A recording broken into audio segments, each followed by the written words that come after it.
الحمد لله الحمد لله وكفى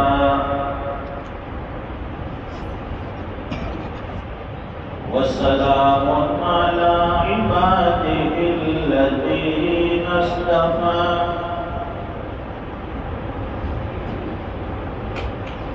خصوصا على أفضلهم وخاتم النبيين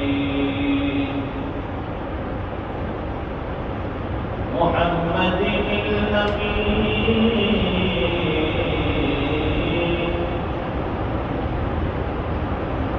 وعلى آله وأصحابه أجمعين.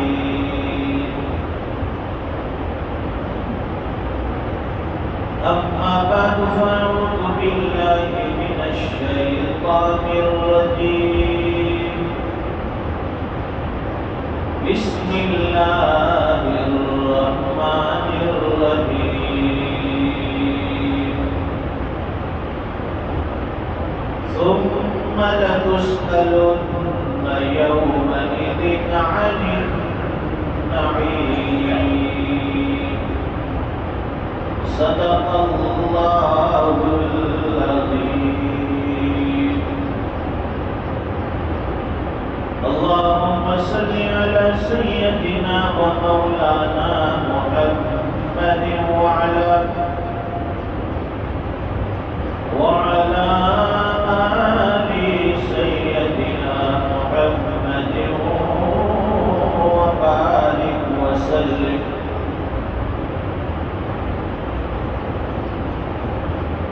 بزرگوں اور دینی بھائیوں،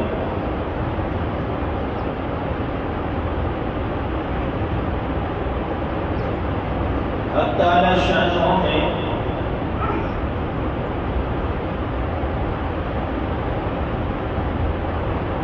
دنیا میں ایمان کی دولت کے ساتھ ساتھ اعمال صالحہ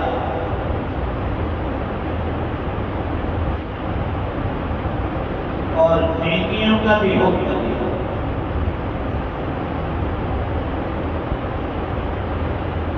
کہ بھائی جتنا تم اللہ کی نعمتوں کو استعمال کرتے ہو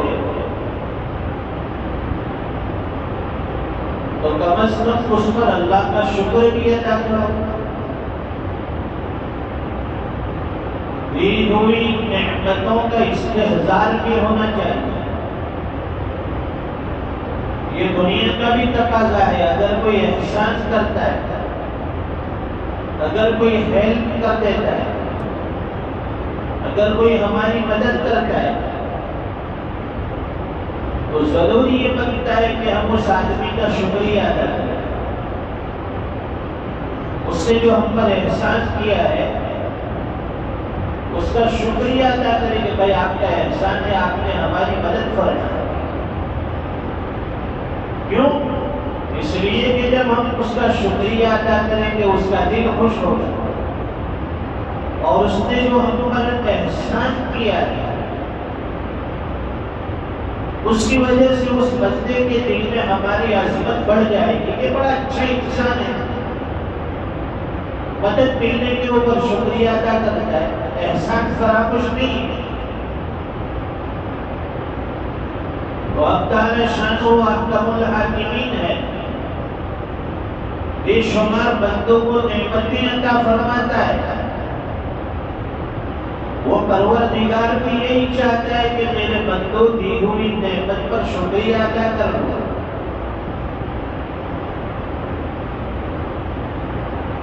شکر جتنا ادا کرتے جاؤ گے اللہ تعالیٰ نعمتوں میں اضافہ کرتے جائے گا. اور پھر ہم تو نعمتوں کے خواہاں ہیں. اللہ تعالیٰ سے نعمتیں دن رات چاہتے ہیں، استعمال بھی کرتے ہیں اور چاہتے بھی ہیں. سر کے بالوں سے لے کر پیر کے ناخن تک اللہ تعالیٰ نے بہت سی نعمتوں میں رکھا ہے. مال و دولت کا مل جانا یہ صرف کوئی نعمت نہیں ہے. اچھی صحت کا ملنا یہ بھی نعمت ہے، پوری باڈی میں جتنے اعضاء ہیں انسان کے اس کا صحیح سالک ہونا یہ بھی نعمت ہے، آنکھوں کا اس کی جگہ پر لگنا یہ بھی اللہ کی نعمت ہے۔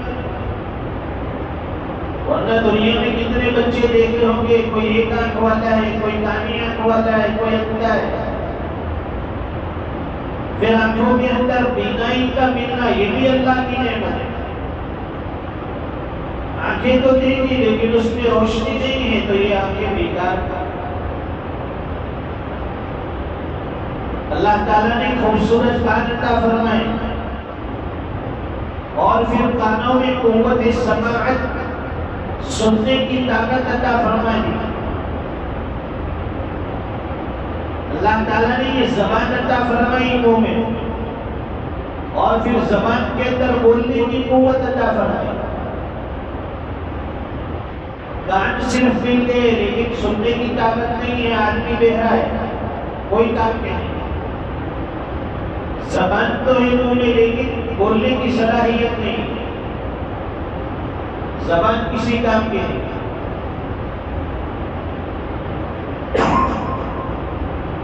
اللہ تعالیٰ نے یہ بہترین ہاتھ عطا فرمائے، انسان اپنی کتنی ضرورتیں ان ہاتھوں کے ذریعے پورا کرتا۔ اگر یہ ہاتھ نہ ہو تو انسان کتنا بے بس، کتنا مجبور، کتنا لاچار۔ اللہ تعالیٰ نے یہ خوبصورت پیر عطا فرمائے، جہاں آدمی جانا چاہے جا سکتا ہے، جتنا چلنا چاہے چل سکتا ہے، نمازوں میں جتنا کھڑا رہنا چاہے کھڑا رہ سکتا ہے۔ اگر ان پیروں میں چلنے کی صلاحیت نہ ہو، چلنے کی طاقت نہ ہو تو آدمی گھر کے کونے میں بیٹھا ہوتا ہے، بالکل معذور، مجبور۔ تو ان ساری نعمتیں جو اللہ نے ہمیں عطا فرمائی اس کا شکر بھی ادا کرنا چاہیے۔ قرآن کریم میں اللہ فرماتے ہیں ثم لتسألن يومئذ عن النعيم۔ اب تعالیٰ شان فرماتے ہیں کہ پھر قیامت کے دن ہم نعمتوں کے بارے میں سوال کریں گے، نعمتوں کے بارے میں تم سے پوچھا جائے گا۔ میرے بندوں بے شمار نعمتیں استعمال کرتے رہے، اتنی ساری نعمتیں استعمال کرنے کے بعد بتاؤ تم نے کتنی عبادت کی، میرا کتنا شکر ادا کیا، ملی ہوئی نعمتوں کی کتنی قدردانی کی۔ اگر شکر ادا نہیں کیا ہوگا اللہ کے یہاں نعمتوں کا جواب کیسے دیں گے؟ بہترین نیند کا ملنا، آدمی سوتا ہے یا آرام کرتا ہے، یہ بھی بہترین نعمت ہے۔ ورنہ پوچھیے ان لوگوں سے جن کو بستر پر کروٹ بدلنے کے سوا کچھ حاصل نہیں ہوتا، نیند کی دولت سے محروم ہے۔ ہوتا ہے نا کبھی کبھی ہم لوگ کہتے ہیں کہ آج رات بھر نیند نہیں آئی تو آدمی کا دن خراب جاتا ہے کہ بھئی رات بھر سویا نہیں ہوں، اس کی وجہ سے سر بھاری بھاری ہے، بے چینی ہے، طبیعت میں وہ نشاط نہیں ہے۔ معلوم یہ ہوا نیند بھی اللہ کی ایک بڑی نعمت ہے۔ قیامت کے دن ہر انسان سے اللہ تعالیٰ چند سوالات کریں گے۔ اب تعالیٰ شان وہ بندوں سے پوچھیں گے، ہر بندے سے، ایمان والا ہو یا غیر ایمان والا، اور ایمان والے بندوں کو اعمال کے اوپر اللہ تعالیٰ نعمتیں عطا فرمائیں گے، ان کے درجات بلند کریں گے۔ سوال سب سے ہوں گے۔ جب قرآن کریم کی آیت نازل ہوئی تھی تو صحابہ کرام نے حضور پاک صلی اللہ علیہ وسلم سے پوچھا تھا اللہ کے رسول، آیت میں تو یہ پوچھا جا رہا ہے کہ قیامت کے دن اللہ تعالیٰ تم سے نعمتوں کے بارے میں سوال کرے، نعمتوں کے بارے میں پوچھیں گے. ہمارے پاس تو کچھ بھی نہیں، پہننے کے لیے باڈی پر کپڑے بھی نہیں، جسم پر ٹوٹی ہوئی چادریں ہوتی ہوئی اپنا سطر چھپا لیتے ہیں، کھانے پینے کا کوئی ٹھکانا نہیں، اسود ہیں دو کالی چیزیں ہمارے پاس، پانی ملتا تھا، کھجوریں ملتی تھی، اس سے کوئی انسان کا پیٹ نہیں بھرتا، تو پھر سوال کس چیز کے بارے میں؟ حضور نے فرمایا کہ سوال تو ہوگا، یہ پانی بھی اللہ کی نعمت ہے، کھجور بھی اللہ کی نعمت ہے، زندگی کا ہر سانس اللہ کی نعمت ہے، ہر سانس کے اوپر دو اللہ کی نعمت ہے، یہ سانس جو ہم اندر کھینچ رہے ہیں یہ اللہ کی نعمت ہے، اس کو پھر باہر نکال رہے ہیں یہ اللہ کی دوسری نعمت ہے. اگر سانس اندر چلی گئی باہر نہیں نکلی انسان کی موت، سانس باہر ہے اندر نہیں جاتی انسان کی موت. ہر سانس پر اللہ کی دو نعمتیں ہیں تو کتنا شکر ادا کرتا ہے. تو قیامت کے دن اللہ تعالیٰ سوال کریں گے، پوچھیں گے،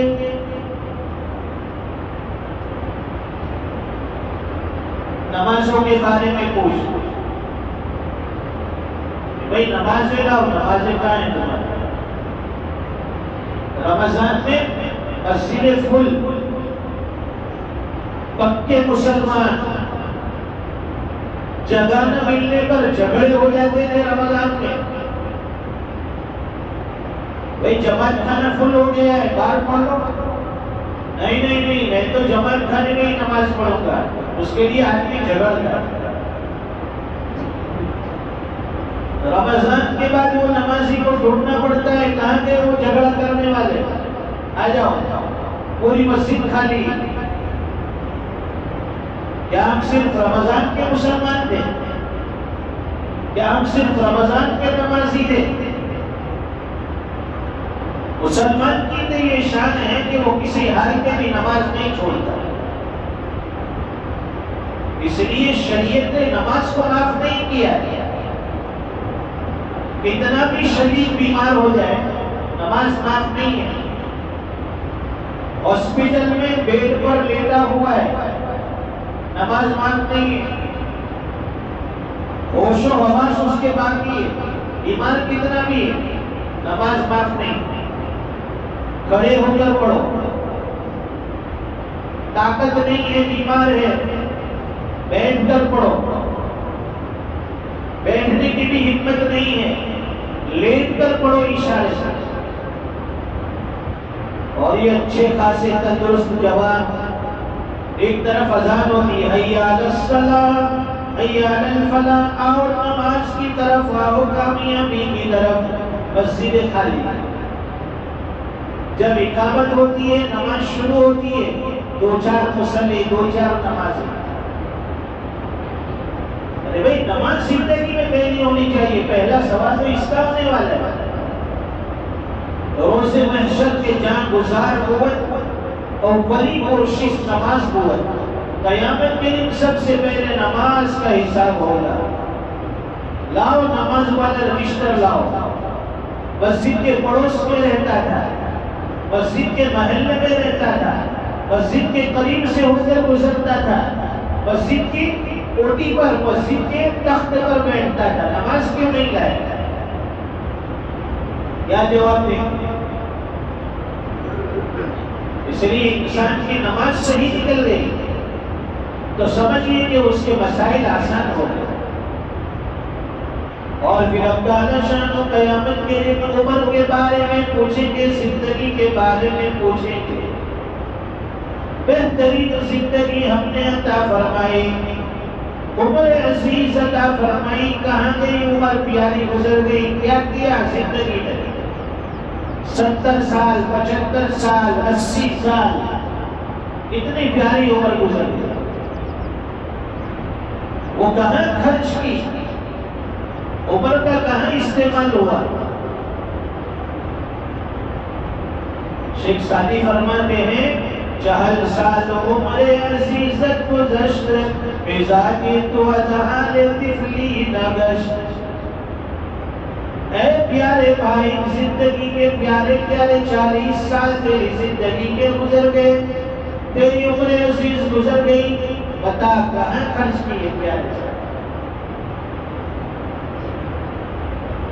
اللہ قیامت کے دن پوچھیں گے اولم نعمرکم ما یتذکر فیہ من تذکر وجاءکم النذیر، کیا ہم نے تمہیں اتنی طویل عمر عطا نہیں فرمائی؟ کیا اتنی لمبی زندگی عطا نہیں فرمائی کہ اگر اس میں کوئی نصیحت حاصل کرنے والا نصیحت حاصل کرنا چاہتا تو وہ ضرور نصیحت حاصل کر لیتا؟ وَجَاءَكُمُ النَّذِيرُ، اور تمہارے پاس تو ڈرانے والے بھی آئے، اللہ کی کتاب بھی آئی، انبیاء کرام بھی آئے، رسول بھی آئے، تمہارے بال سفید ہوئے، بڑھاپا آیا، تمہارے گھر میں تمہاری اولاد ہوئی، اولاد کی اولاد ہوئی، پوتے آ گئے، نواسے آ گئے، اس کے باوجود نہیں سدھرے۔ وَجَاءَكُمُ النَّذِيرُ، تو زندگی کے بارے میں سوال ہوگا اللہ کیا۔ پھر دوسرا سوال ہم تعالیٰ شانوں پوچھیں گے کہ ہم نے بہترین جوانی عطا فرمائی تھی، وہ جوانی کہاں خرچ کی؟ جوانی کا حساب تھا کیا؟ جواب ہے کیا ہمارے پاس یہ جواب ہوگا کہ اللہ آپ کی دی ہوئی پیاری جوانی کو آپ کے راستے میں لگایا، خرچ کیا، نمازوں میں خرچ کیا، عبادتوں میں خرچ کیا؟ یہ ہماری جوانی کیوں ہی ضائع ہو رہی ہے؟ کسی خاکی پہ مت کر خاک اپنی زندگانی کو، اور جوانی کر فدا اس پر کہ جس نے دی جوانی کو۔ اللہ کی دی ہوئی امانت ہے جوانی، اللہ کی عبادت میں خرچ کرو۔ پھر تیسرا سوال ہو گئے بندے، میں نے تجھے مال و دولت عطا فرمائی، بتا تو نے یہ مال کہاں سے کمایا، کتنی محنت سے کمایا؟ مال اللہ کی نعمت ہے۔ وہ کہے گا کہ اللہ میں تو دن رات محنتیں کرتا رہا، پسینہ ٹپکاتا رہا۔ قارون جو تھا حضرت موسیٰ علیہ السلام کی زمانے میں، اس کو بھی دل دماغ میں یہی بھوسا بنا تھا، یہ مال تو میرے محنت کی کمائی ہے، میں نے اپنی عقل کا استعمال کیا، اللہ کی نعمت نہیں سمجھا، اسی کے مال کے ساتھ اس کو زمین میں دھسا دیا۔ مال جب آتا ہے نا تو ساتھ میں تکبر لاتا ہے، بڑائی لاتا ہے، بڑائی، میں بڑا ہوں، میں مال والا ہوں، میری پوزیشن ہے۔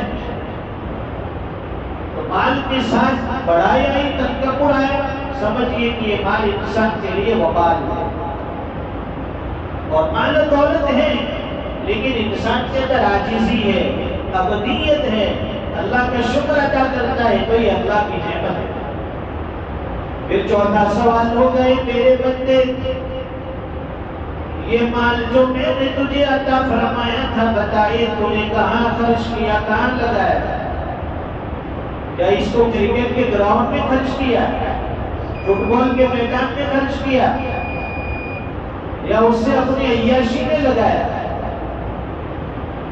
پھر ایک سوال آخری ہوگا، اے میرے بندے، میں نے تجھے علم بھی عطا کیا تھا، وہ علم پر تو نے کتنا عمل کر کے لگایا؟ یہ چند سوالات ضرور ہوں گے ہر بندے سے قیامت کے دن۔ اللہ تعالیٰ سوال پوچھے جانے سے پہلے ہمیں اس کے جواب دینے کا مستحق بنائے، اپنی زندگی کو ایسی اللہ تعالیٰ بنانے کی توفیق عطا فرمائے، وہاں سوال پوچھتے چلے جائے اور ہم جواب دیتے چلے جائیں، ہمارے مسائل حل ہو جائے۔ اللہ تعالیٰ کبھی سنی باتوں پر عمل کی توفیق عطا فرمائے۔ وآخر دعوانا الحمدللہ۔